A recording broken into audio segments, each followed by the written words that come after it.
Welcome back, guys. In the last lecture we have seen about prokaryotic cell. Today we will learn about eukaryotic cell. I have already explained the meaning of eukaryotic cell. So eukaryotic means true, and karyotic came from the word karyon, which means nucleus. Okay, means the cell having well defined nucleus or proper nucleus. ठीक है, well defined or proper nucleus. Now let's see the typical structure of eukaryotic cell. The outer layer is called the plasma membrane. This is the plasma membrane which I am drawing. So what is the role of plasma membrane?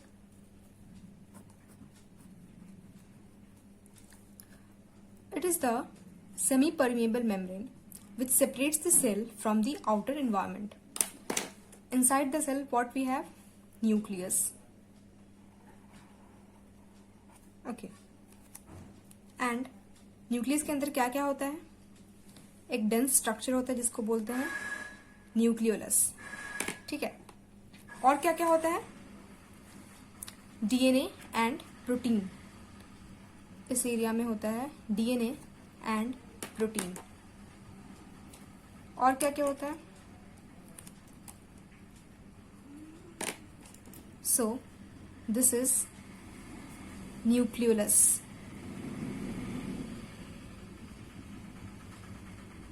Okay, ये क्या होगा? DNA and protein. This is the nuclear membrane. ठीक है. और इन सब structure को हम लोग क्या बोलेंगे together? Nucleus. Okay. Now nucleus have nuclear pore over here. In the nuclear membrane, the nucleus have nuclear pore. Nuclear pore का क्या काम होता है? जिससे न्यूक्लियस बाहर के सेल के कांटेक्ट में होता है. ठीक है, ये न्यूक्लियर पोर स्ट्रक्चर है जिससे न्यूक्लियस जो है बाहर के सेल के कांटेक्ट में होता है. ठीक है. एंड डीएनए प्लस प्रोटीन क्या होता है? क्रोमैटिन होता है. और इसी में क्या होता है? हमारा जेनेटिक मटेरियल मिलता है. ओके.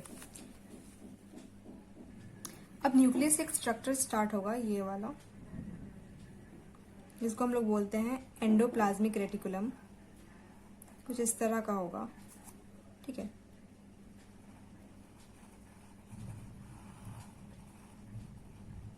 सो ये क्या हो गया? एंडोप्लाज्मिक रेटिकुलम हो गया. ठीक है. समटाइम्स क्या होता है? एंडोप्लाज्मिक रेटिकुलम के ऊपर में राइबोसोम होता है. ऐसे राइबोसोम होता है, तब इसको हम लोग क्या बोलते हैं? Rough endoplasmic reticulum. और जिसमें राइबोसोम नहीं होता है इसको बोलते हैं स्मूथ एंडोप्लाज्मिक रेटिकुलम. तो ये तुम्हारा हो गया रफ एंडोप्लाज्मिक रेटिकुलम. और जहां पे राइबोसोम प्रेजेंट नहीं है उसको बोलते हैं स्मूथ एंडोप्लाज्मिक रेटिकुलम. ओके. अब रफ एंडोप्लाज्मिक रेटिकुलम में क्या होता है? प्रोटीन का मैन्युफैक्चर होता है और पैकेजिंग होता है प्रोटीन का. और एससीआर में क्या होता है? यहाँ पे राइबोसोम नहीं होता है. इसका क्या फंक्शन होता है? सेल का डिटॉक्सिफिकेशन करना. ठीक है. और क्या होगा? राइबोसोम ईआर के ऊपर तो मिलता ही है, बाकी सेल में भी हम लोग को ऐसे राइबोसोम मिलेगा. ठीक है, राइबोसोम मिलेगा.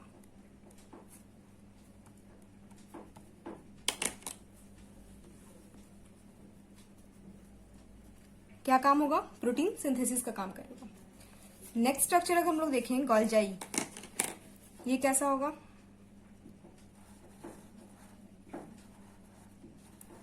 Something like this.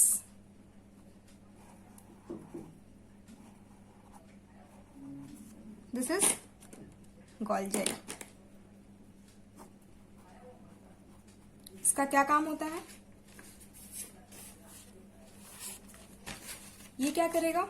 प्रोटीन जो हो गया उसका प्रोसेसिंग करेगा. ठीक है, प्रोसेसिंग करेगा प्रोटीन का, और इसमें लिपिड और कार्बोहाइड्रेट ऐड करेगा और ये प्रोटीन को डिस्ट्रीब्यूट करेगा सेल के अंदर या फिर सेल के बाहर. ठीक है. दूसरा क्या काम होता है इसका? It form lysosome. ठीक है. तो लाइसोसोम फॉर्म करेगा, तो लाइसोसोम क्या करता है, ब्रेक डाउन करेगा या फिर वेस्ट का रिमूवल करेगा। ओके, अब कुछ इस तरह का स्ट्रक्चर मिलेगा जिसको हम लोग क्या बोलते हैं, वैक्यूल। क्या होगा ये, वैक्यूल बोलते हैं। वैक्यूल का क्या काम होता है, ये सबसे लार्जेस्ट ऑर्गेनेल है। वैक्यूल जो होता है ये सबसे सेल का सबसे लार्जेस्ट ऑर्गेनेल है, और इसमें क्या क्या होता है, water plus salt plus waste material होगा, ठीक है। और ये सेल का प्रेशर मेंटेन करेगा, सेल को स्ट्रेंथ देता है, ठीक है। और जो प्लांट सेल होता है उसमें हम लोग को वैक्यूल जो है वो बड़ा वैक्यूल मिलता है, ठीक है। एनिमल सेल से बड़ा वैक्यूल हम लोग को प्लांट सेल में मिलता है, ठीक है। नेक्स्ट हम देखेंगे माइटोकॉन्ड्रिया, समथिंग लाइक दिस। यहां पे कुछ हो गया,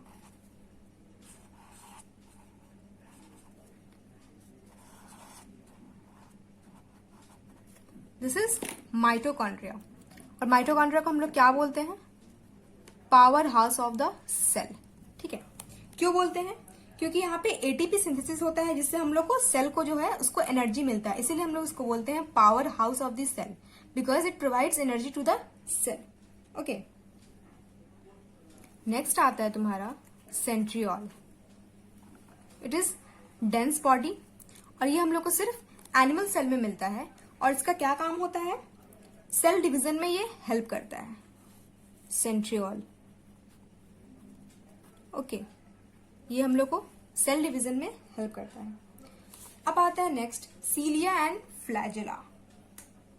तो ऐसे कुछ स्ट्रक्चर्स होते हैं, सीलिया जिसको बोलेंगे, और फ्लैजेला जो होता है वो कैसा होता है, something like this. So these are cilia and flagella, cilia और ये फ्लैजेला, ठीक है। इसका क्या फंक्शन होता है, मेनली मूवमेंट में, सेल का मूवमेंट में हेल्प करता है, ठीक है। और जो सीलिया और फ्लैजेला है वो किससे बना होता है, they are made by centriole, ठीक है।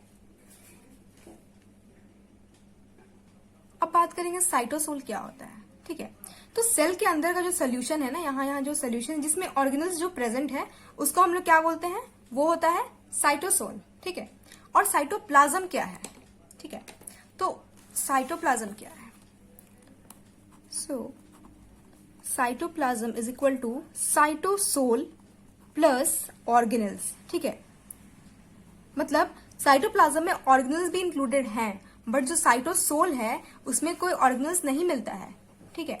वो क्या है, बस एक सोल्यूशन है जहां पे ऑर्गेनल्स प्रेजेंट हैं, मतलब उस पे है ऑर्गेनल्स, उसको हम लोग साइटोसोल में ऑर्गेनल्स नहीं होगा। और अगर साइटोप्लाज्म का बात करेंगे तो उसमें साइटोसोल प्लस ऑर्गेनल्स दोनों को हम लोग क्या बोलेंगे, साइटोप्लाज्म बोलेंगे। ओके, नेक्स्ट हम लोग बात करते हैं प्रोटोप्लास्ट की। प्रोटोप्लास्ट क्या है, तो cytoplasm and nucleoplasm. What is protoplast,